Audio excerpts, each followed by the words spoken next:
شفاخانه میرویس در شهر قندهار پر از طفلانی که از نارسایی غذا رنج میکشند. مقامات میگویند روزی شده است که یک باره 15 طفل را اینجا آوردند. 2 طفل زرمینه هم اینجا بستری‌اند. ما پول کافی نداریم، به کمک نیازمندیم. یک از طفلانم 4 ساله و دیگری 10 ماهه است. هیچ کس نمیفهمد که این کودک من 10 ماهه است. از گرسنگی چنین شده است. مقامات میگویند تعداد کودکان نیم گرسنه می‌افزاید. به سبب نارسایی کتی بیماری چند کودک را در یک جا بستری میکنند. رابینه میگوید سبب بیماری طفلش فقر و ناداری است که او را به این حال آورده است. او بسیار ضعیف است. نارسید تولد شده بود.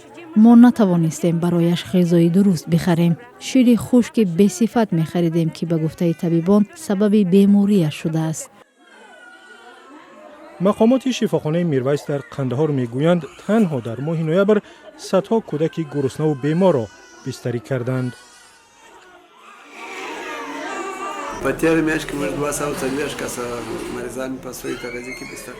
فقط در ماه گذشته 240 کودک را بستری کردیم. سبب اساسی افزایش فقر است.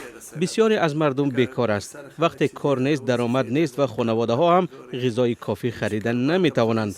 برای همین کودکانشان از نارسایی غذا رنج می کشند. متوسط اندازه د کور غذا تامین نشي. بعد بازگشت طالبان به قدرت در ماه اوگوست سال 2021 احوال اقتصادی افغانستان بد شد و بدتر می شود. چندی از سازمان‌های امدادی هم کشور را ترک کردند. سازمان ملل میگوید حالا 857,000 از کودکان در افغانستان به خطر سوء تغذیه و یا نیم گرسنگی روبرو هستند.